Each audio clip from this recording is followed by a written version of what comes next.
What made you decide on Ole Miss? Well, I thought that I should get an education in my own state. And of course, Ole Miss, to my knowledge, is the best university in the state. And also, it's the only school that offers the courses that I'm particularly interested in. Well, you say you were interested in going to the University of Mississippi even as a boy. Were you aware at that time that Negroes did not go to the University of Mississippi? Well, I've been aware for a long time of the so-called place for the Negro. Yes, I've been aware. Therefore, you've wanted to overcome this barrier since you were a boy. That's right. I think that the facade that he would present to the public was one that was somewhat cold, somewhat cocky, but it was necessary to do that in order to protect himself, because after all, he was a human being with feelings, with fear. Friends, I'm a Mississippi segregationist, and I am proud of it. Mississippi, from its governor on down, was the most militant of the segregationist states. It was the home of the Citizens Council, a group formed specifically to defeat integration. In 1955, the Citizens Council had helped crush the first attempts at desegregation in the state by using economic threats and violence. We must eliminate the cowards from our front lines. You did not elect me governor of Mississippi to bargain your heritage away in a smoke-filled hotel room. The governor took a very active role in talking about the threats that the state would make on its blacks who would try to enter the school. It was an effort to instill fear in the hearts of blacks, and it was also an effort, and a very successful one, to arouse fear and a kind of frenzy in the white community to fight back. Myrlie Evers' husband, Medgar Evers, was head of the state NAACP. Evers himself had once tried to integrate Ole Miss, and now he counseled James Meredith. It was a long, hard legal battle. Finally, after 9 months, the district court ruled there was no policy of segregation at Ole Miss. It was so unreal for the Mississippi to argue and for the judge to hold that there was no policy of segregation at the University of Mississippi. Everyone in the state of Mississippi, and I'm sure almost everyone in the entire country, knew that there was segregation in the state of Mississippi. And for the university to assert that there was no segregation, and for the court to find that there was no segregation, was just like a land of fantasia. The Court of Appeals reversed the decision, ruling Ole Miss must accept James Meredith. The question then, as in Little Rock, was who would enforce the order, a question the court asked directly to the president's representative. It was always clear as crystal, and I personally made a commitment, knowing the president would back it up, to the Fifth Circuit sitting en banc, all 9 of them, that whatever force was necessary to make their order effective would be applied. I have made my position in this matter crystal clear. I have said in every county in Mississippi that no school in our state will be integrated when I am your governor. I now call on every public official and every private citizen of our great state to join with me in refusing in every legal and every constitutional way, and every manner available, my friends, to submit to illegal usurpation of power by the Kennedy administration. The conflict was crystal clear, but the politics were not. The president and his advisors were determined Meredith would go to Ole Miss. But Kennedy was also determined to avoid direct involvement, which could cost him key Southern Democratic support. The president wanted a political solution. And caught in the politics was Ole Miss. The Board of Trustees supported Barnett. Most of them did not want to integrate, but they didn't want to see the university shut down because of James Meredith.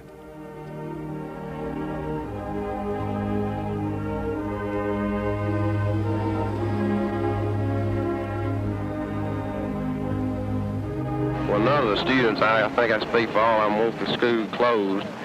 And I think if it is closed, it'll be too much pressure on Mr. Barnett that he will have to open it within a day or two anyway. Do you think if the school had to be closed, it would affect the Rebels, the football team? Yes, that's one bad thing about it. Now, all the students are really looking forward to all the football games, and then if the school is closed, we want the ball games played anyway. On September 20th, the conflict came to a head when Governor Ross Barnett flew up to the Oxford campus of Ole Miss. There, in defiance of the federal court order, he personally turned James Meredith away. His actions were legal, he said, based on the pre-Civil War doctrine of interposition. The doctrine is that a state may interpose itself between the national government and some action that is thought to be imposed upon the state or some of its subdivisions by the federal government. The Supremacy Clause, which provides that in case of a conflict between the nation and the states, the law of the nation prevails, makes hash of the doctrine of interposition, and any lawyer worth his salt knows that. And Barnett was a lawyer who made a good living, still making a good living out of the law, and he knew better than that.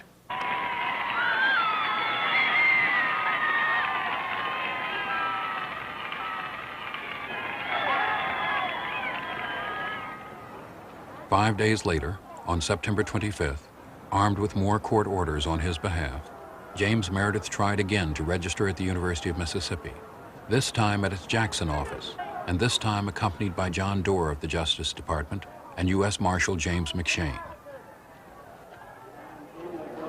This is Hagan Thompson at the State Office building in Jackson. James Meredith has just arrived in the custody of federal officials and apparently making his way up to the 10th floor to register.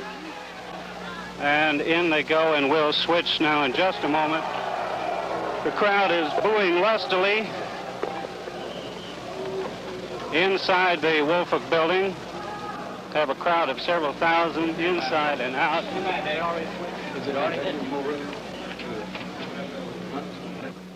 Again, Governor Barnett was waiting. I took an oath when I was inaugurated governor of this state to uphold and to try to maintain and perpetuate the laws of Mississippi. Gentlemen, my conscience is clear. I'm abiding by the Constitution of the United States and the Constitution of Mississippi and the laws of the state of Mississippi. I got to admit, I was surprised when I got to the door of the Regent's office, and when the door opened, there was on the threshold was the governor of the state of Mississippi there blocking the door. I got to say to you that I didn't anticipate that.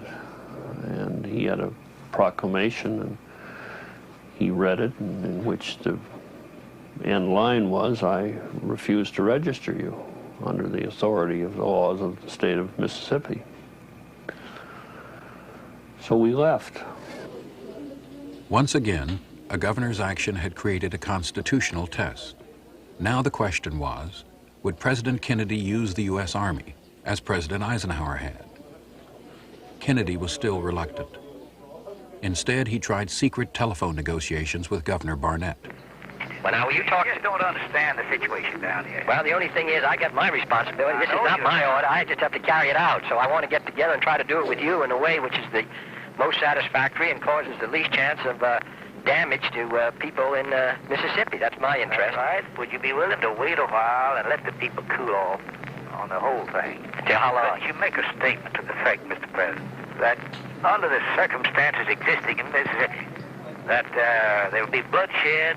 You want to protect the life of James Meredith and all other people. And under the circumstances at this time, it just wouldn't be fair to him or others to try to register him. Well, then at what time would it be fair? Well, we could wait, I don't know. It might be in 2 or 3 weeks. It might cool off. Well, would you undertake to register him in 2 weeks? Well, now, you know, I can't undertake to register myself, but you all might make some progress that way. Yeah, well, we'd be facing, unless we had your support and insurance, we'd be... I'm going to cooperate. If the federal government had told Governor Barnett, we're coming in and we're going to maintain order and we're going to register Meredith, they would have had my complete respect and cooperation. They didn't do that. And by the same token, the governor was so obsessed with the idea of maintaining our way of life that that was the ultimate objective. And with those two points of view, and with the two political leaders trying to make each other look as good as they could, the situation just got out of hand. The situation in Oxford was becoming very tense as hundreds of people streamed into the area to defend Ole Miss and the Southern way of life. We had reports throughout, not merely the students, but of all kinds of people pouring in cars in order to prevent Meredith from being admitted to Ole Miss. One has to remember also that that was the squirrel hunting season in Mississippi, so there were literally hundreds, thousands of guns. Every pickup truck had a couple of guns in it, and so that the situation was really very dangerous.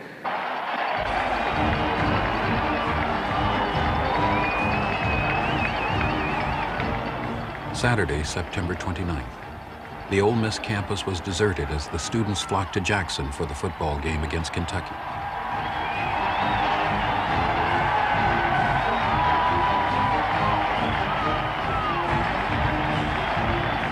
The halftime speaker was Governor Ross Barnett.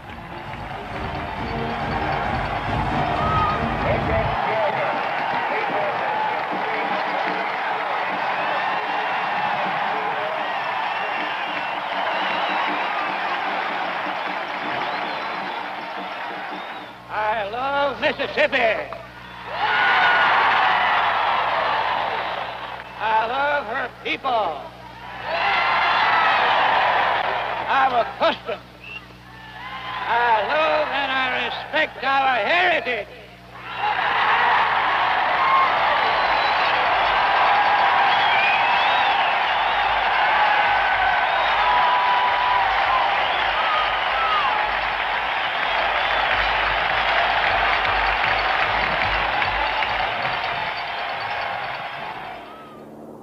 The next day, Sunday, September 30th.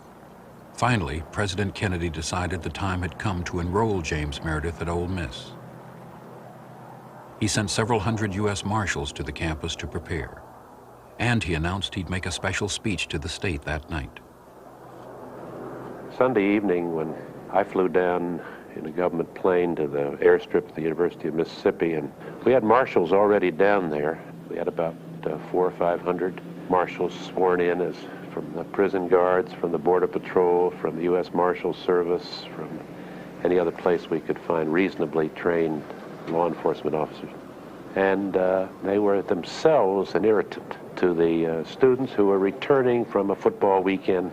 And we had no place to sort of hide the marshals. We were around the Lyceum building, which was the center of the campus, and unbeknownst to us, a sort of a tradition and a place of great honor. Students came, and of course, they saw the marshals. I know I got angry when I saw the marshals. It seemed a betrayal. It made me mad. You know, why are these people here when we haven't done anything? And people who behave themselves, and you know, what is going on? And I caught myself really with some of these feelings. After the marshals had secured their positions, James Meredith was flown into Oxford Airport and driven to a secret location at Ole Miss. The crowds didn't know where he was, but they knew he was on campus. And at 8 o'clock, just as the president went on the air, Ole Miss turned into a battlefield.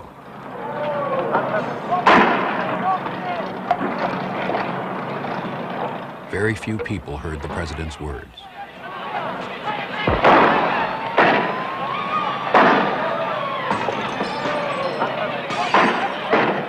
Americans are free and sure to disagree with the law, but not to disobey it. For in a government of laws and not of men, no man, however prominent or powerful, and no mob, however unruly or boisterous, is entitled to defy a court of law. The eyes of the nation and all the world are upon you and upon all of us. The marshals were ordered not to use guns against the rioters, who were shooting and throwing Molotov cocktails. And the rioters were targeting the media, smashing cameras and attacking reporters.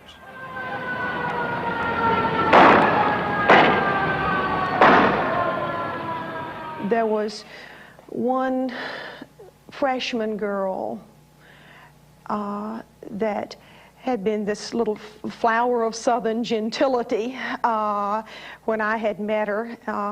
And she came up to me, and her face was absolutely contorted, and I almost didn't recognize her. And she was absolutely furious because she had picked up a brick and thrown it at a marshal, and it had only hit him in the head and scratched him, and she had not put his eye out. Well, you see, we got to get order up there, and that's what we thought we were going to have. President, please, why don't you give an order up there to remove Mayor? How can I remove him, Governor, when there's a riot in the street, and he may step out of that building and something happened to him? I can't remove him under those conditions. People are wiring me and calling me saying, well, you've given up. I said, I had to say, no, I'm not giving up any fight. Yeah, but we don't I never give up. I have courage and faith, and we'll win this fight, you understand? That's just the Mississippi people. Yeah, I understand, but I don't think anybody, even in Mississippi or any place else, wants a lot of people killed. Oh, no. And that's what, Governor, that's the most important thing. I'll issue any statement any time about peace and violence. While the president and the governor argued, the riot worsened. Finally, Katzenbach asked the White House for troops. It took hours for them to arrive, and during the night, 35 marshals were shot, and 2 people, a French journalist and an Oxford worker, were killed. But by dawn, the army had restored order. Of course the president's going to win in the end. He's got the whole armed forces of the United States. He can call in the Air Force. He can bring Navy ships up the Mississippi River. He can call out the Army as he did. He can drop parachuters in. I suppose he could shoot missiles at Oxford, Mississippi. So he's going to win at the end.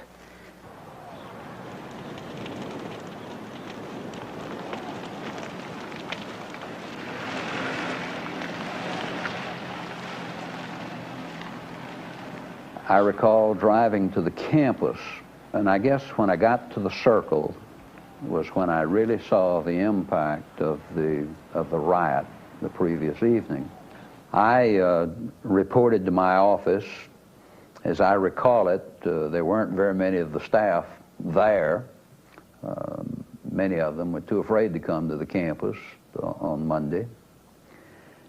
And later, James Meredith came to my private office, and I accommodated the registration there. It wasn't a cause for laughter and champagne, but it was a cause for some relief, and it was the fact that was over with. I mean, in a way, Oxford had become the symbol of massive resistance and the final gasp of the Civil War, if you want to look at it that way. And it was over. It had ended.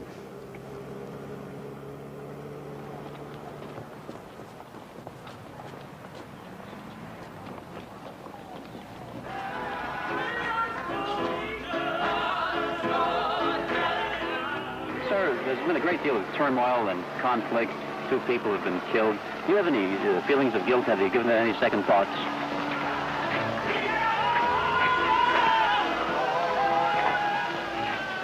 I'm very sorry that anyone had to get hurt or killed.